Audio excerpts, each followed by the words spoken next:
ఉమ్మడి చిత్తూరు జిల్లా కుప్పంలో ఆందోళన చేస్తున్న అంగన్వాడీలను చంద్రబాబు పరామర్శించారు. అంగన్వాడీల డిమాండ్ న్యాయ సమ్మతమైనది, ఎవరికీ భయపడాల్సిన అవసరం లేదు అన్నారు చంద్రబాబు. తమను ఉద్యోగంలో నుంచి పీకేస్తామని బెదిరిస్తున్నారని అంగన్వాడీలు విన్నవించారు.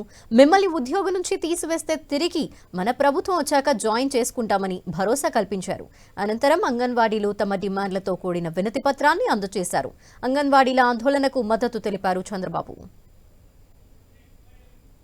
లెక్క పెట్టుకోవాలంటే చాలా దారుణం, బాధాకరం. నేను ఒకటే చెప్తున్నా, 100 రోజులే ఉంది, ఈ ప్రభుత్వాన్ని ఇంటికి పంపిద్దాం.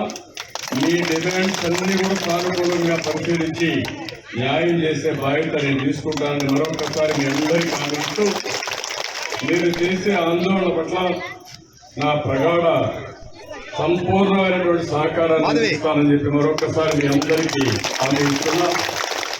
ఆడబిడ్డలంతా రోడ్డెక్కారు, కానీ ముఖ్యమంత్రికి మాత్రం కనికరం రావడం లేదు. వరదాలు కట్టుకొని తిరిగే పరిస్థితిలో ఉన్నాడు.